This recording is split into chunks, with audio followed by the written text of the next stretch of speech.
You're listening to the Belly Dance Geek Clubhouse at bellydancegeek.com.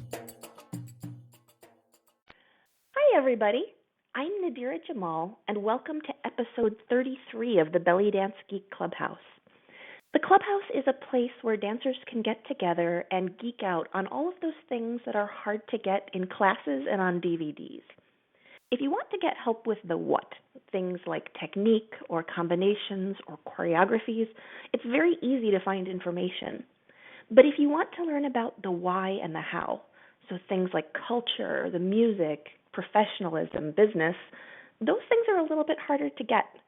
So every month I interview a different guest expert on a different topic, and we always have time for you to ask questions so you can geek out too. If you think that knowledge and creativity go together like chocolate and peanut butter, you are in the right place. My guest, Assala Ibrahim, is going to talk to us about Iraqi Kawliya dance. But before we begin, let me tell you a little bit about Assala. Assala is a native of Iraq who was surrounded by festival dance in her childhood. Assala gives us valuable information about traditional dance in Iraq, in particular Kaulia dance. Her research found that Kaulia dance is related to the ancient Ishtar and Inanna worshipping rituals. While recently it is less seen in Iraq due to the persecution of Kaulia people, it continues to gain popularity outside of the country, although in a new style. While appreciating this new style, Assala stresses the importance of knowledge of authentic style and its background. She continues to share her knowledge through workshops in various countries and also runs her own school in Switzerland. You can check her out at www.assale.ch. And let me spell that. That's ELASSALE.ch.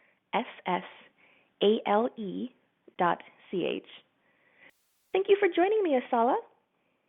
Thank you, Nadira, for having me today, and thank you very much for this nice introduction for me. My pleasure. Can you tell us about your history as a dancer? Well, to talk about my history as a dancer, maybe I have to mention two important things which influence my history a lot as a dancer. First thing is the city where I born and grown up is Basra city. It's a port city, and it's the only gate for Iraq to the Persian Gulf and other seas. So this city is very special through its location. So we have lots of traditional dances, and the traditional authentic dances are very important for the city. So you can find influences of the Gulf states in Basra, like the Samri dance, and you can have some African influences as well, like the Hewa dance. So I grown up watching and dancing all these traditional dances. So my passion was growing up since I was a child for this style of dances. The second thing is the work of my mother. So I was really lucky to maybe that my mother have this job because she was having her business for wedding to making dresses and applying makeup for bride. So I was accompanying her when I was a child, and this world behind the walls in the Middle East, not only full of beauty, of course, full of other stories and some sad stories, but I can really watch all these dances, all this beauty of the music, because these women, when they come together, they dance to each other.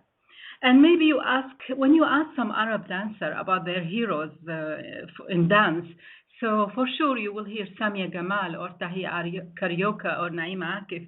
Of course, I adore them and I respected them a lot. But for me as a child, it was these simple, beautiful women. They were my really heroes, and I was fascinating to look at the way how they can dance, and the way they move, and the way they dress, and the color they put in their dresses. So these two facts are influenced me a lot as a dancer. That's why authentic dances are very important for me. And I learned as a child that simple people are the real school for dance. So even when I grow the interest for Egyptian dances, to be honest, I really learn only from the simple people in the countryside, because I know they still have the purity in the move, the wisdom in the body. But of course, this alone will not make out of you a professional dancer or a good teacher. So I have to make further education in Oriental dance.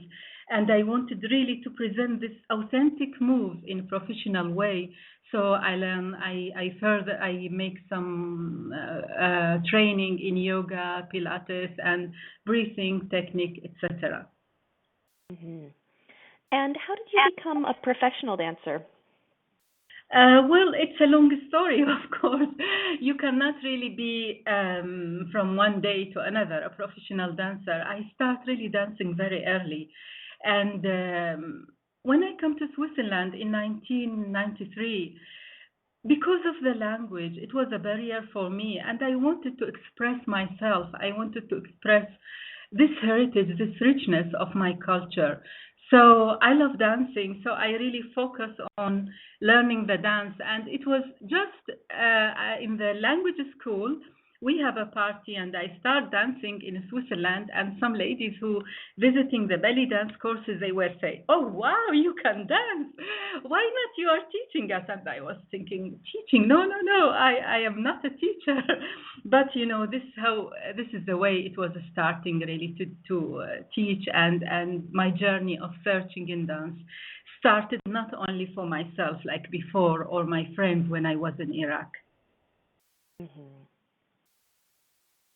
And my understanding is that that's not a very popular career choice in most Arab families. Oh Did you no. have difficulty with that?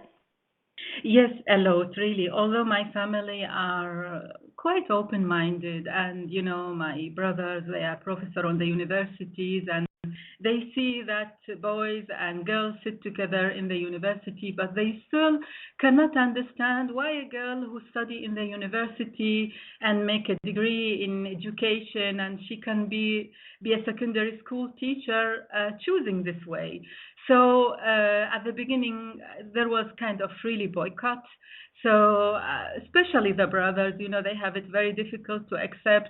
My sisters at the beginning, they didn't take me seriously. They said maybe it's just crazy time, or maybe it's homesick she has.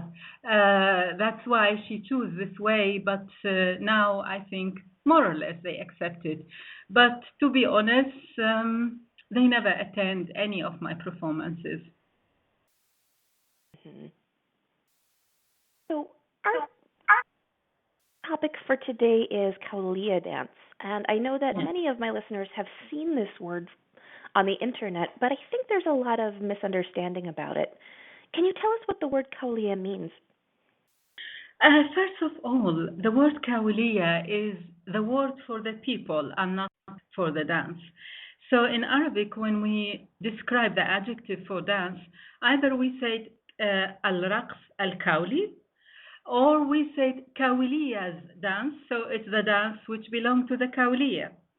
Before answering the questions of the meaning of the Kauliya word, I cannot explain it without going through the theories which explain the origin of the Kauliya. So, can I go through this theory first? Then, through this, we can get the meaning of the Kauliya. What do you think? Absolutely. Okay. Of course, there is few theories about the Kawliyas, and we are in Iraq, as I mentioned to my students many times, we call them the puzzle of Iraq, because none of these theories, they can really prove what they call or what they claimed or try to support about the origin of the Kawliya.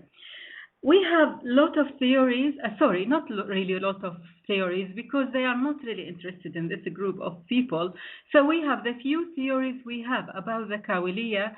They believe they are of Indian origin. And there is only one theory from Dr. Fawzi Rashid.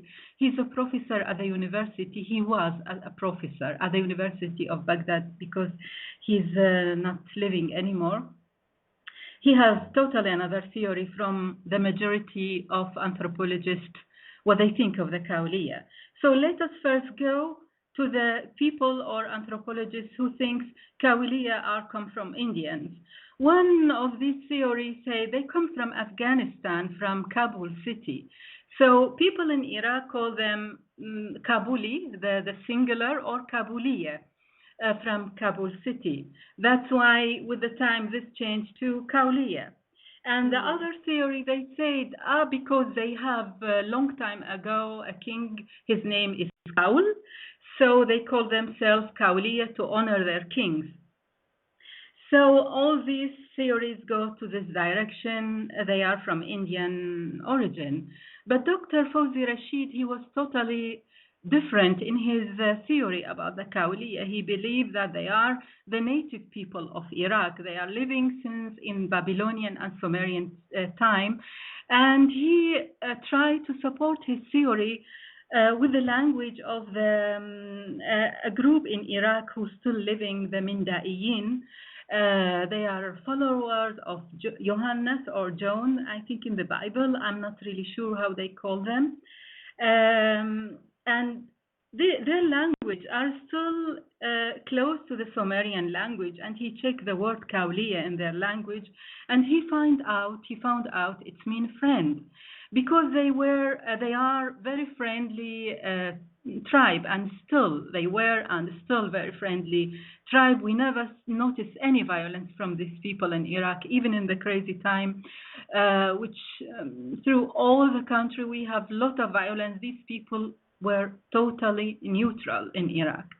So he said these people was a tribe who make ritual dance in Somar city, in Ishtar and Inanna temple. I really, as a dancer, I prefer this theory, to be honest, although it's not really proven, because when I look to the dance and when I read about the ritual of Ishtar and Inanna, there is a lot of similarities in the move and in the pictures. And in one of the temples, they found a picture of 4 women who are spinning their heads. And to spin the heads, they want to make a ritual for the cloud, for heaven to move and rain come down. So it's really fascinating what he discovered, Dr. Fawzi Rashid.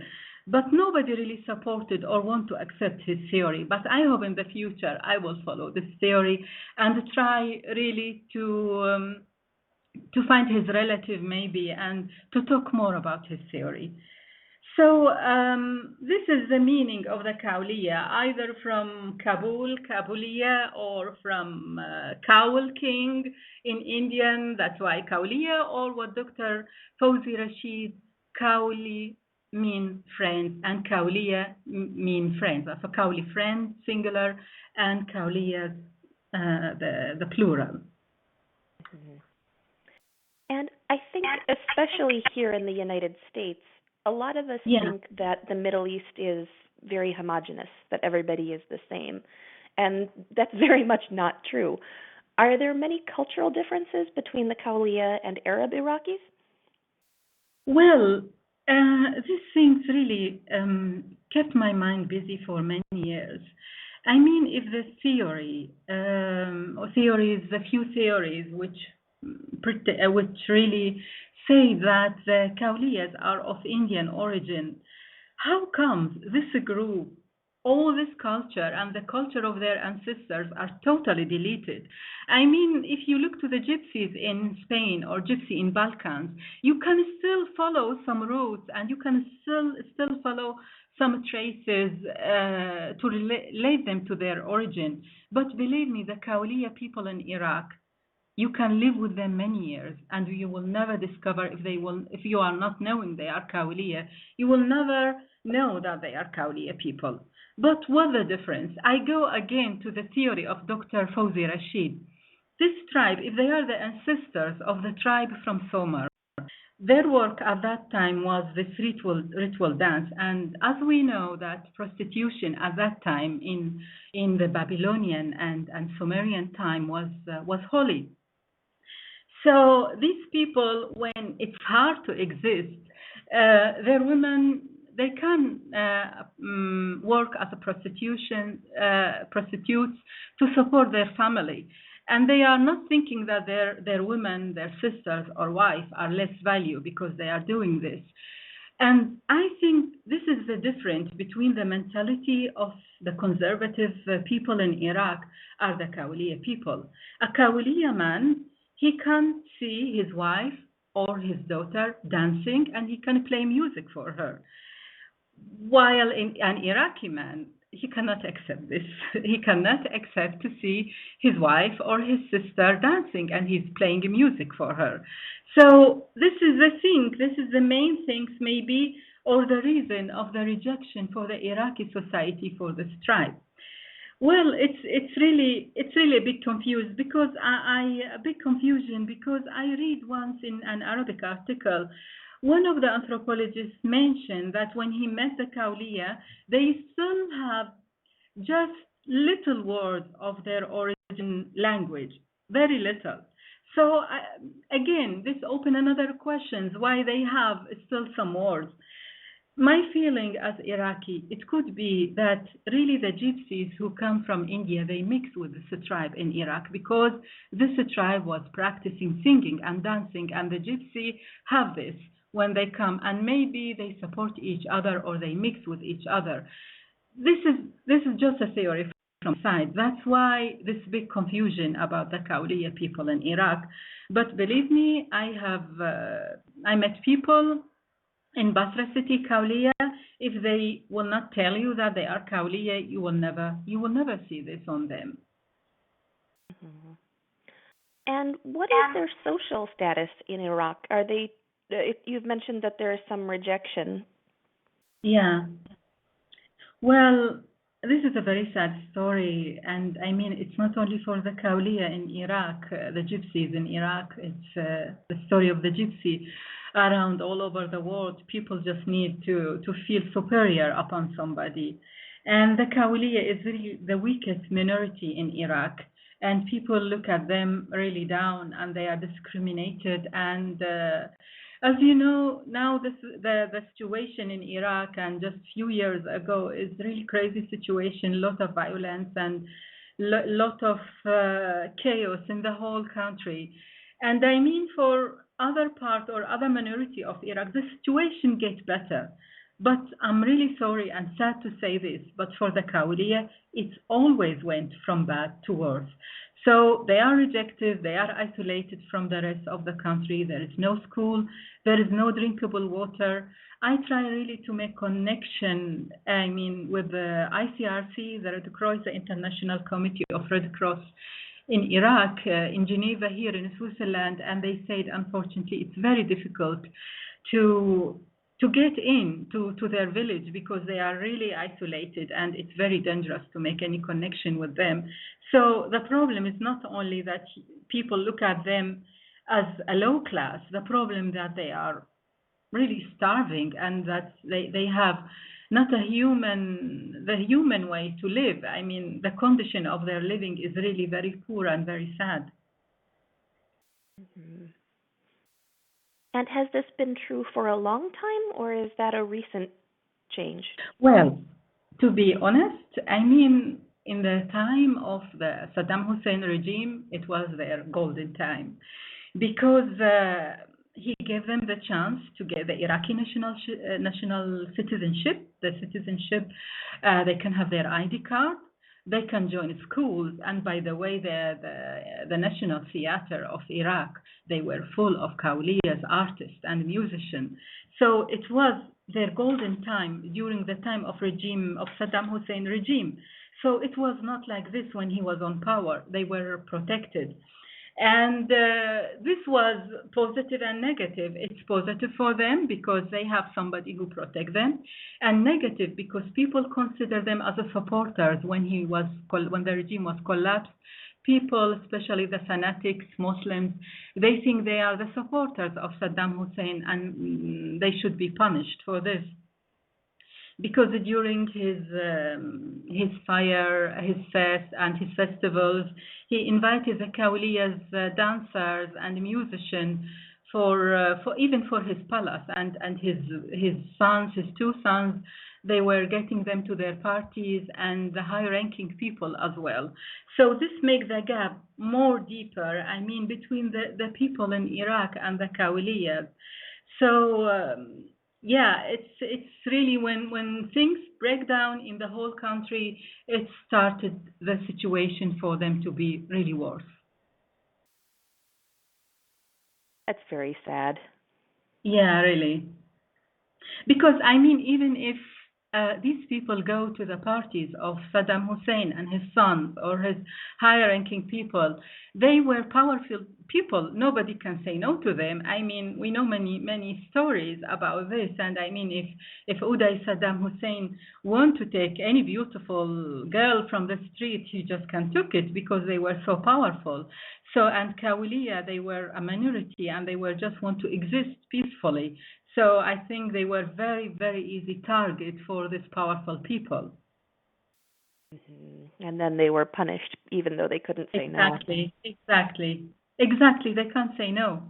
They can't decide. So I mean, really, till now they cannot decide. And most of artists, they deny till today their origin. I mean, their identity as Kawaliya. But let's talk a little bit about the dance itself. Is this a dance that's mostly done socially with your friends or your family, or as a performance dance, or both? It's in fact both because as I mentioned before, the Kauliya people they have the Iraqi tradition. So I can imagine that these Kauliya families, when they have their own parties or their own personal occasion, women are dance together or family come together and dance together. And it's at the same time very important. Kauliya are very important for Iraq for their parties and for their special occasion. And in what contexts is the dance done? Well, you know, as I mentioned, Iraq is a very conservative society. If you need a dancer, you have to look to go to the Kauliya village to get a dancer. So really, especially in Basra city, there is no weddings, no birthday parties, or any other occasion without having Kauliya's dancers. So they are always present and existing in our joyful time, in the time where people need somebody to dance. So they are number one. They always you have to take Kauliya. So me as a dancer, I saw as a child through the job of my mother when she bring the dress to the bride or when she applying the makeup in the henna night. There was always Kauliya dancers, I mean, in Iraq. But now the situation is really changed for them a lot, because the taste is changed and the whole situation, social and political and even religious, are all now go to the extreme direction. And is there any tradition of the dance being performed on stages or in theaters, or is it mostly in party settings?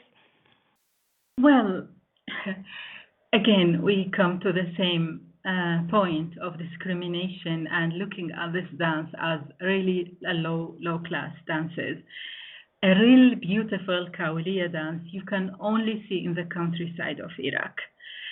If Kauliya dancer go on stage or join video clips, they have really to hold back the move. They have to wear modern dresses. They have to pretend to make raqs sharki rather than Iraqi dance. Or nowadays, of course, they want mer head spinning, mer head tossing, and more sexy wear and dresses for the video clip. So yeah, that's why it's very seldom to see a real good Kauliya dance on a stage. The whole country, we have a lot of Kauliya, and there is only one piece of Malayin, a very famous Iraqi dancer, in one play where I can see her dancing beautiful Kauliya. But otherwise, they always try to hold back the moves when they are in videos, clips. And as theater performance, I mean, if I were in Iraq, I would never have a chance really to practice the Kauliya dance and go on stage because people look at it as very low class dance. And this, in fact, very dangerous for the dance because the dance is dying in Iraq because nobody nobody really take care of this culture and this dance. And is it related to other Iraqi dances, or is it unique to the Kauliya? Well, there is something very important to know about the Kawliya. The Kawliya, for me, even if maybe some Iraqi don't like to hear it, they are really the essential part of Iraqi hearts, really, because these people they preserve the culture and the traditional dance of Iraq. When they go to the south, they took move from the Hecha dance, and when they go to the west to Ramadi city, they get some Chobi dance, and when they go to Baghdad city, to the capital of Iraq, they take some Bezek. So they really take all this authentic element of Iraqi dance. So it's their dance, in fact, are a mix of all Iraqi dance, to be honest. So it is the heart of Iraqi dance. It is the whole picture of Iraqi dances, in fact. And I know people or Iraqi people maybe will not agree with me about this, but this is a fact, and this is the nature of the Kawliyas people when they travel in Iraq. I mean, when they go to Basra, they know that people love the Hecha dance. Or Radah. So they know what the people like, then they try to make this dance. And still, when they go to Ramadi city and make the chobi, they still show them the Hecha and the Radah and the Bazakh. So they are just like a living TV, who travel around different parts of Iraq. Mm-hmm. And are there different styles of Kauliya dance, or could it be considered one style? I consider it as a dancer as one style. There is no different styles, but they are, as I mentioned before, they put the different styles of Iraqi dance in their own styles. The Kauliya dancers are very natural dancers. They don't care. Are we doing now Chobi moves? Are we doing now only Hecha move? Are we do only Samri move or Khaliji move? What's important for this dancer is the joy is the first thing, very important. That people, when they watch them dancing, they can see that the people are happy with them and happy with their dances. So I think we can just express it like this, that the Kawliya dance included different styles of Iraqi dances. And what are some of the common features of the dance? Are there certain movements or aesthetics or feelings that are more common than others? Well, as I mentioned before, that the roots of this dance goes back to Ishtar and Inanna rituals, dances. So, first of all, the connection to the earth is an very essential and important element in this dance. You always have to feel really the earth under your ground, and this is the explanation of all this jumps and hitting the ground, because it's very ancient move. So first of all, this feeling to be really connected with the earth. And second, the Kauliya dance are not like the Rakshaki dance, because we work with a lot of isolation technique. They are the energy in this dance are fluid. All head and foot and upper part are connected together, and they go all together to the direction of the ground. So this dance is very fluid. There is no tense when you dance it, and the posture, the whole posture, that the upper part, little bit bent to the ground, because of this holy connection between the dancer and the earth. So this is the main or the essential elements of the dance. Mm-hmm. And I know a lot of us who have seen YouTube clips often see dancers working with a dagger. Is that common? Yes, in the Kauliya dance, it's very common. Daggers dance is, as I mentioned before, that the Kauliya, through their traveling, they pick elements from Iraqi dance different styles, and they incorporate them and integrated them to their own style. So dagger dance is, we call it in Iraq al-hajja dance. And al-hajja is in fact a rhythm, belong to the Iraqi rhythm. And it's a national dance where men, in fact, they dance with daggers to show how powerful and how strong a tribe is. And the Iraqi national troops, they adopted this element from these traditional dances, and they show it on theaters and in their tours. That's why they are more famous than the Kawliya dance. But the Kaulia dancer are the ones really who were pioneers in presenting the daggers dance. And if daggers have meaning in dance, it's all about the proud and showing power for the tribe when the men dance it. And I think when I watch Kaulia dancing the daggers, I can see some anger and some sadness. And I think they want to express the rejection and the discrimination of the society for them. And as we know, the Iraqi songs as well are very sad, always ending not really with a happy end. Normally, the daggers, the Kauliya dances with the hacha rhythm. And sometime nowadays we can see dancers dancing the daggers to different rhythms. So it's not like before. Before they are really very keen to dance the daggers with the hacha rhythm. Now, you mentioned men dancing. Are there many Kauliya professional performers who are men, or is it mostly women? The first dancer I saw in my life when I was a child was a man, was a Kauliya man. Really, this is a story I will never forget him. Till now, his face, the way he put the makeup, because he put women clothes and he put makeup. But everybody, in the party, in this wedding, they know that he's a man. So he was awesome. I mean, they can really dance very beautiful. But the main dancer, when the Kauliya family come to a performance, they are the women who dance, and the relative males are playing the music and singing.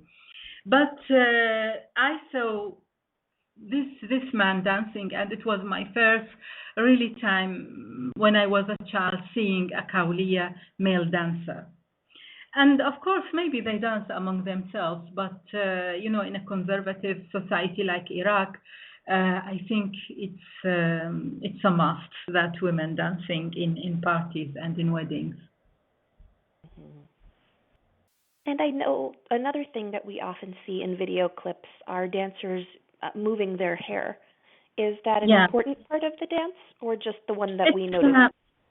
It's very important part. And the head spinning, we have in Iraqi dance different type of head spinning, and it's not only one type of head spinning. And it's not about really sensation to make the audience screaming about in the dance, because as I mentioned that these 4 women in the temple in the Babylonian time who spin their hair to talk to the clouds. I mean, it's part of the ritual that they ask the cloud to come in and the rain to come. It's a dance for the rain. So it has really stories. It's a lot of secrets behind this head and hair spinning. So it's not about being very quick and about being very crazy in doing it. And in Iraqi dance, really you have to be careful with this technique, and you have to learn the basic and the different parts of head spinning and why people are doing it. And can you tell us about the music that's used for this dance? You mean for the Kauliya dance? That's right. Well, I mentioned as well for my students in my workshop that because they always ask me, oh, Assala, where can we find beautiful Kauliya's music? And I tell them there is no Kaulia's music, and they just look at me very surprised. What? No Kaulia's music? I said no, because they play and sing Iraqi music. All the songs and the music that the Kaulias plays are Iraqi music because they don't have their own written language, and they don't have their own music that they bring them from their old culture. It's the Iraqi music. And it's lately I heard an interview with a very famous countryside singer. His name is Yunus Al-Ibadi. And I mean, when Iraqi will hear me, everybody will know who's Yunus Al-Ibadi. He's very famous Iraqi countryside singer. They asked him in the interview, where you learn all this kind of mawals and all this different part of Iraqi singing. And he said in his interview, well, when I was a child, I was joining the Kawliyas in their traveling and in their parties or weddings when they were making the countryside. So a very famous Iraqi singer, he learned from the Kawliya, the Iraqi heritage. So that's why I ask myself all the time, they know really the smallest and the finest details of the Iraqi culture in music and singing that Iraqi themselves don't know about it. So if we talk about the Kauliya music, we talk about Iraqi music. There's no different types, there is no different parts. But if we say Kauliya music, if we take a song, for example, maybe I will explain it this way. If we take one song, we give this song to Sajda Ubaid, the Iraqi Gypsy Queen, and we give the same song for any other Iraqi singer. Sajda Ubaid will sing it totally different. The spirit, the way of singing, the use of the khishba, the rhythm, the joy, I mean, it's totally different when Kauliya sings and play Iraqi music. So this give it a special flavor, but it's still the Iraqi music. Well, while we are talking about Sajda Ubaid, I have to mention that this Gypsy Queen, I'm so happy to announce, will come to Switzerland. It's the first time Sajda Ubaid coming to Europe. And we will make a tour with her, and this will be in November in Switzerland. And I will be very happy if Dansa will join this occasion because it's very unique to have her, really a real gypsy singer in Europe for more than one concert. Mm-hmm. And are there any other musicians that you recommend that we become familiar with? Well, as I mentioned, it's very difficult. It's very difficult to know which singer is really Kauliya because the problem, they deny their origin. I mean, for example, now while we are arranging for the Gypsy Festival in November this year with the manager of Sajda Ubaid, and I go to this theme about the Gypsy, and he said, no, we are not Gypsy. So, I mean, everybody in Iraq know this fact, and we love this woman. I mean, really, not a single family in Iraq, they don't listen to her song and her music. And still, it's very difficult for her or for her family to admit that they are Kauliyas people. So I can give you some name of singers that really have this spirit when they sing Iraqi music. I mean the Gypsy spirit or the Kauliya spirit. Like we have really a lot. Hussam al-Rassam, for example, he's really brilliant when he sings. And Ala Saad as well.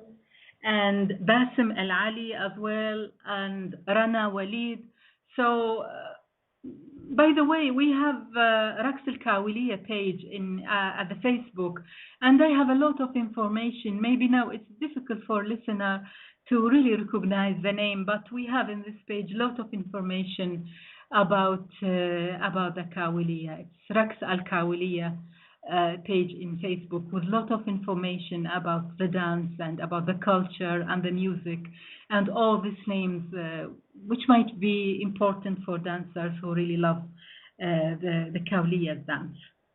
Wonderful. I'll put a link to that group in the show notes so that people Thank can you. get to that page directly. Yeah, exactly. All right. And are there certain songs that are more often used for dancing than others?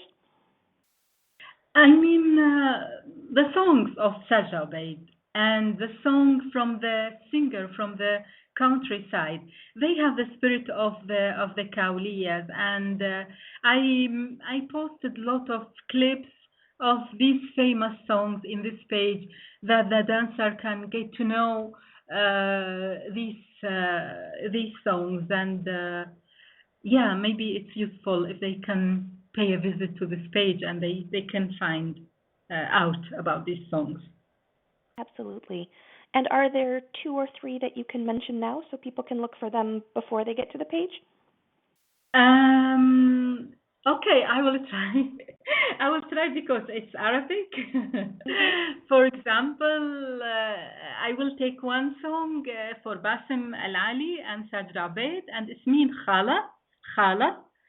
And Khala is means in English my aunt, somebody who really explained to his aunt how love is really torturing him. And for example, very common song, and many dancers they love to dance this is Tufaha, the apple, the beautiful apple.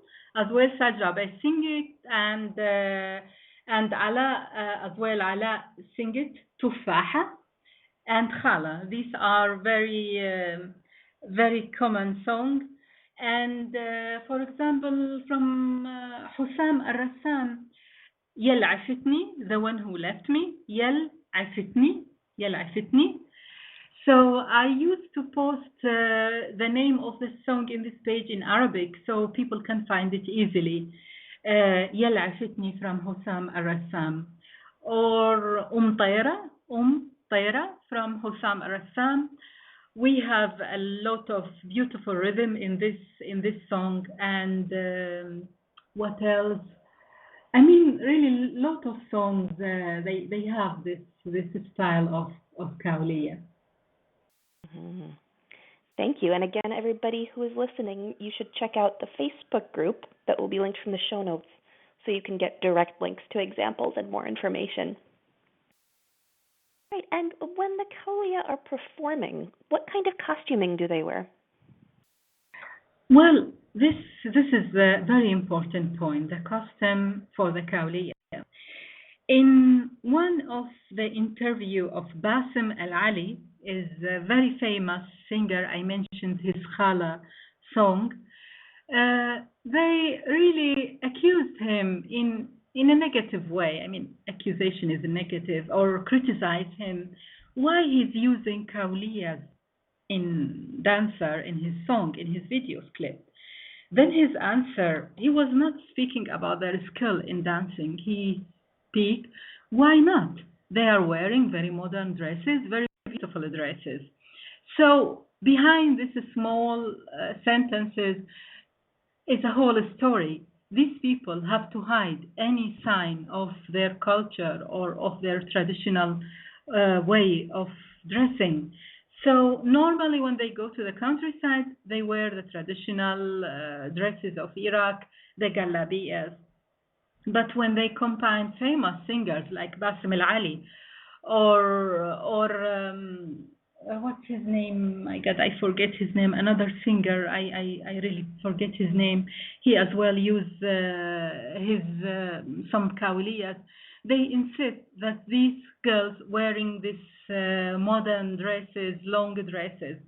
And unfortunately, many dancers, they copy these dresses. I mean, these dancers wearing it to hide their origin, to show the Iraqi people and the Arab people who watch this video, they are not gypsies. But are not the dresses for the Iraqi dance. It's just modern dress. I make as well a clip with lot of Iraqi dresses, traditional dresses, to inspire the dancers when they will make their dresses. And this as well in the page of Raqs Al-Kawliya at Facebook. Mm-hmm. That would be a very helpful thing too. So I will include a link to that as well. Yeah, I will send it to you, the link of this video. And I understand that a lot of Western dancers are starting to create fusion dances based on Kaulia. Can you tell us about that? Well, it's a fact. And now through all this social media, YouTube, and all other sources to get to know this kind of dance.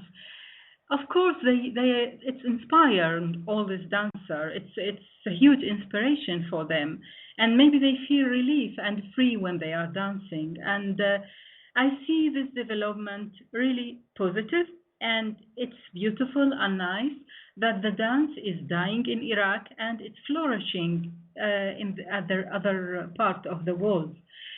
But it's very important that these dancers will not depend totally on their own fusion and neglecting the character, the personality, the cultural background of the dance. It's not negative, even for very famous dancers, beautiful and talented dancers, to learn the basic, the clean, correct basic, especially the one who really teach.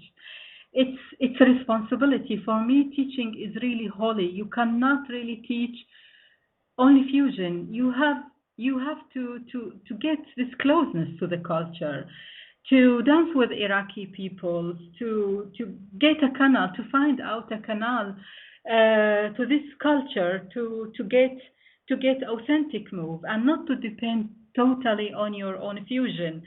Because I noticed lately that the dance is really going more and more far away from its from its origin, from its source. It's now always about being more extreme in jumping on the stage, being more extreme in tossing the heads and in making all this back bending on the stage and making moves that I never seen in Iraqi dance, and it's very strange for us Iraqis to see this move. It's legitimate and it's normal that people fill the gap if they are missing technique to take from their own dances, but still it should be kind of interest, and that these dancers are really keen to get more information and to get more authentic move of the dance they are teaching, especially teachers. They have really, they have big responsibilities. Hmm. And how can we, as outsiders, participate in the dance in a way that is respectful and responsible? Or to ask another question, how can we get information about what the traditional dance is or is not? I think for me, when I doing authentic Egyptian dance, I can speak about me, how I look at the thing. First of all, respect. I respected the simple people who practice this dance.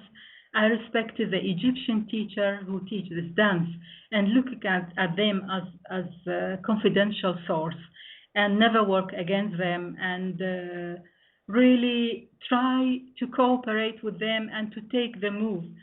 I think respect to the culture and people who are representing this culture is for me very important. Secondly, I think to get the information, of course, now with the situation of Iraq, the political situation of Iraq is difficult. But believe me, I know as well other dancers who really work hard and use each possibility they can find to make contact with Iraqi people, or when they see Iraqi musician, they try to ask them to get real information, to ask about the music, about the song, about what this mean and what that mean. So it's not only dancers who really make their own fusion. I really met a lot of dancers who so keen and with such a big passion and honest passion. They want to learn this style in the right way and to have the correct and clean background for them. It's fascinating me. And these dancers are exactly the people who give me the push, to search, to work hard on myself as well. Try to tell myself, okay, Asala, you keep your own fusion now aside. And my responsibility is to give these people clean and clear, authentic moves so they can really be inspired. And these dancers are a source of inspiration for me as well. I love them, and it's touched me a lot the way they love Iraq and the way they love the music and the people of Iraq. Mm-hmm. And one thing that is special about this time right now is that we have things like YouTube that help us find so much information and so many examples. Mm-hmm. But the problem with that is that it can be very hard to tell what we're looking at when we watch a video clip. So if we're looking at a video that says it's Kaulia dance, how can we tell whether we're watching a traditional dance or a fusion or one of these modern music videos? Well, for experienced dancer, I think it's not difficult because experienced dancer, they know what's the concept of the Iraqi dance. No isolation, no ballet, move. So they can recognize, oh, okay, this is a fusion dance. And if they see that there is no isolation in the move and the dancer is really grounded and this connection to the earth is very clear and no exaggeration in this head spinning and hair tossing and head spinning, then they can really know it's Iraqi. Of course, due to this commercial video clips, it's very difficult for us to find beautiful quality of Kawliya dance because I mean, these people who make or produce these video clips, it's very important for them as well, sensation, that these girls look sexy, look beautiful, and dance or art is not something that they are interested. But I posted, and the people who joined this group posted all the time the good quality. When we see a good quality in YouTube, then we post it right away in this group so we can share experience and we can share information among us. So yeah, for experienced dancer, it's not difficult. But for beginners, maybe they cannot really recognize the difference. But I think, and I mentioned this in the group as well, each fascinating and each new passion for this dance is a win for the dance. I mean, and for the case of the Kawliyas in Iraq. Mm-hmm. And is there anything that I didn't ask you about today that you would like my listeners to know? Well, I think what's important that we know that this beautiful dance we enjoy and we perform on the stage, it belongs to people who suffer in Iraq. And we should really think about them while we are dancing. And when we find something that a way that we can help, I hope that we can cooperate together to help these people. And gypsies in Iraq or the Kawliya in Iraq is not only about romantic and beauty and dance, it's people who suffer and who have no rights. And I have to mention something, it's not only because of the whole situation, but I think the Kaulia people are responsible as well, because till now, people who really have power, and we know that they are gypsy, and I hope they can defend and say something about the case of their people they deny their origin. And I think with this, there will never be a change in the situation of the Kaulia. Mm-hmm. And is there any way that we can help that you know of? Well, I really have the hope with the humanitarian organization that we contact them, that we attract them, and awareness is very important as well. I think the real problem is to find Iraqis really who we can win them for the case of the Kawliya in Iraq itself, because the change has to start there, that awareness. And believe me, maybe the way we are doing now, it's long.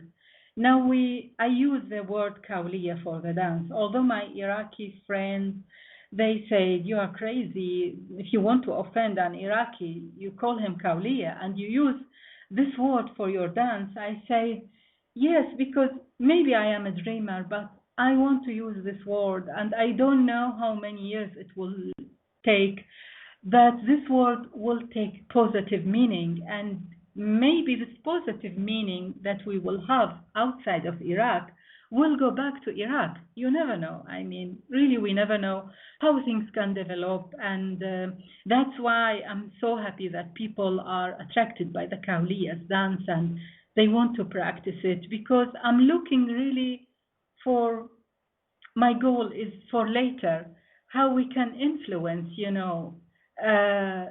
the meaning of this word with positive things, with beauty, with joy, and not to offend people. And really, really, if you want to offend an Iraqi, you just call him son of Kauliya. Mm-hmm. And if people would like to learn more from you, how can they do that?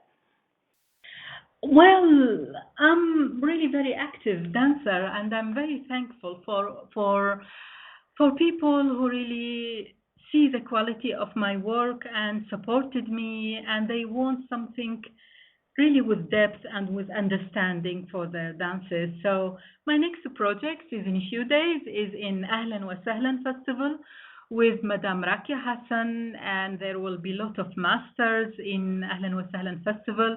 It will start 24, I think 24, yes, 24 of July in Egypt.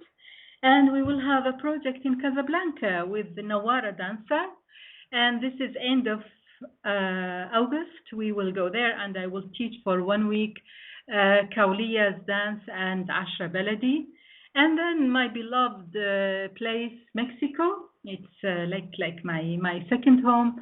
I will go to teach in Mexico City, and then will be a lot of a project in Sweden and in France.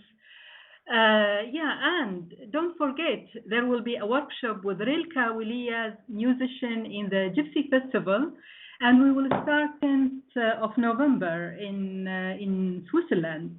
And in Zurich, 13th of November, there will be the workshop and the concert.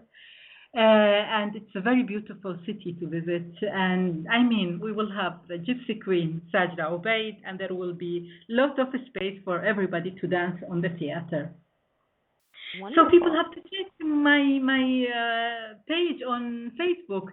I really very active with my activity. I always update it in my Facebook page. And if someone would like to bring you to their country, are you open to traveling to other places? I think in my heart I am a gypsy. I feel bored. I miss airport. If it's 1 month, I'm staying at home. So no, it's really a joy for me to share my knowledge and my dance. And as I told you before, it's fascinating me extremely, this passion from the dancers. It's not only that I'm giving them, it's really amazing that I can take a lot of joy, lot of inspiration, and lot of knowledge as well, from the dancer. I never look at these dancers, oh, they are only people who come and learn with me. And I just see them just like, like one, that the love of the gypsy dance, of the Kawliya dance, just gathering us in one room, and we exchange knowledge, and we exchange this beautiful energy as well. And through the discussion and through these questions, I will never grow up or stand to the point where I am standing now without these dancers. I mean, it will be impossible for me to develop myself and to have the motivation to search and to look for move and to present this dance, with a lot of love, because I get a lot of love from the dancers as well. Mm-hmm. Oh, wonderful. So I'm going to open up the call for questions from our listeners. So if anybody is listening to the webcast, you can click on the little speech bubble on the right-hand side of your screen and type in your question. And if there's anyone who's on the phone or Skype, you can unmute yourself if you press ***. So again, that's *** on your phone or *** on the Skype keypad. And it looks like Jennifer typed in a question. So she asks, she has several questions, so I'm going to deal with those separately. So she asks, are there any special colors to wear with costuming, or is there any significance with colors? No, not really. Not really, but it's very bright color. I can tell you something. The Kauliya, it's very important questions, in fact. The Kauliya, when they go to the countryside and people gather in a large place, of course it's outside of their home. So the color of the dancer are very bright. So people who standing really far away, they can't see and notice the dancers. So this is the reason why this brightful colors of the Kauliya's traditional dresses. And the other part of her question, if they have any meaning. Yes, do the colors have any meaning? No, not really. It's just to make people attract the attention of the people when they are dancing. Mm-hmm. She also asks, how far is too far with costuming? I see a lot of tight dresses, but in your video, the dresses were looser. Is it wrong to wear something tighter when you are not petite? Well, as I mentioned before in our talk, that these tight dresses are a copy of the commercial video clips of this video song, of this Iraqi video song, because for the singers it's very important to hide the identity of the gypsies dancer, of the Kawliya dancer. So for me as a dancer, I feel more free when I can really use my freedom in the leg, because it's very important to feel the earth, to travel. Traveling in the Iraqi dance is very important. And I always love it to feel that the fabric is dancing with me. So, and I always from the Iraqi traditional way of costumes. And when I design all my costumes myself. I always try to get the inspiration from the traditional Iraqi costumes. And there is something as well for the theory who claim that they are from India. Sometimes I purchase fabric from India because of this feeling, to put still some Indian influences through the fabric in my costumes. Mm-hmm. All right, Jennifer also asks, she says that many of the songs are usually about strife, but what if a happy song such as El-Ab by Hussam al-Rassam? Most of the songs about? The word that she used was strife, so sadness or pain or difficulty. Yeah, I mean, yes. It is like this, I think why the Iraqi song have this sadness. Sadness in music or in song are very honest, and it show really pure feeling. And I mean, Iraqi society is very conservative society, and it's not like here you just fall in love and then you can meet the person you are in love with and you can go out with him. There, it's not the case.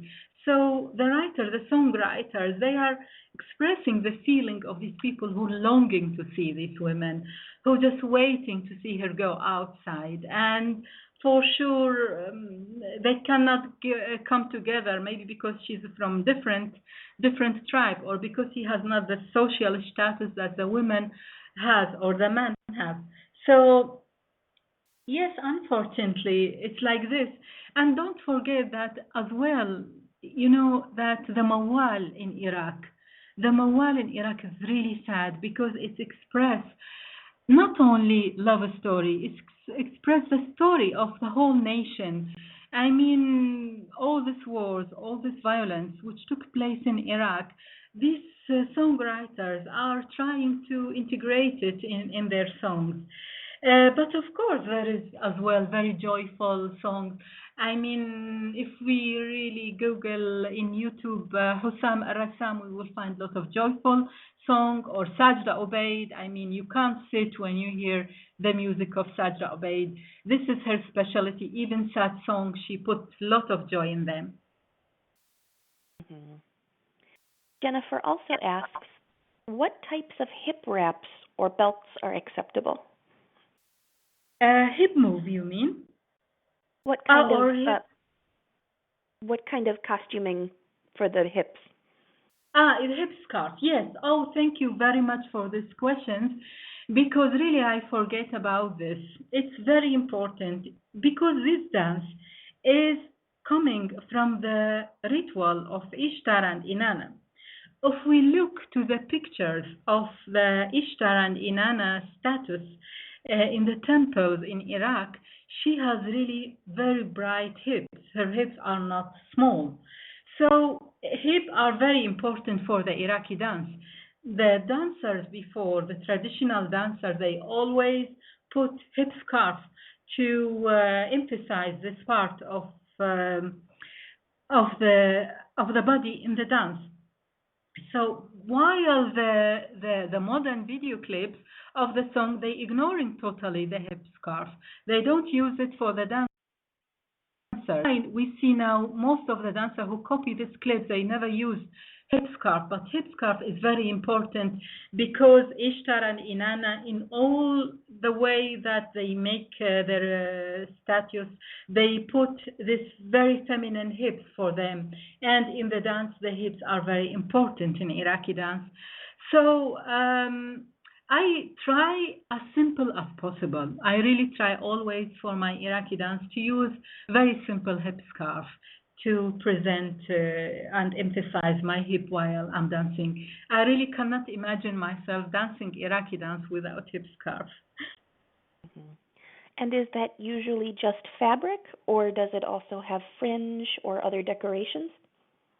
I mean, it's up to you. I use with fabric and some pearl, and that's it. I think we should avoid things that cause a lot of noise because the Iraqi dance has a lot of jumps, and traveling on the stage, and this will really annoy maybe your music and the rhythm of your body. So when I come to a workshop, after 1 or 2 minutes, I ask my students, please take off all this noise in your hip scarf and using simple one.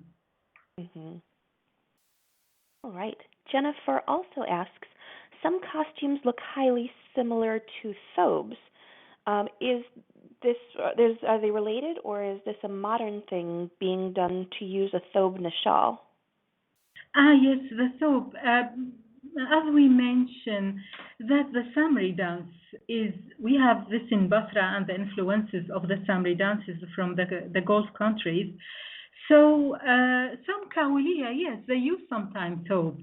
This Hashmi, we call in Basra Hashmi as well. They use the Hashmi or the thobe while they were dancing or singing. So, me personally, I am not preferring using this because I want really to emphasize lot of moves in the dance because the Iraqi dance is totally different. I mean, the Kawliya dance is different from the Khaliji dance. Maybe this is good for the Khaliji dance, but for the Iraqi, I inspired always myself from the traditional costumes of Iraq. Mm-hmm. Well, that is the end of the list of questions that Jennifer sent. Jennifer, if you'd like to ask more questions, you can go ahead and type those in. And if anybody else would like to ask a question, you can press ** to unmute yourself.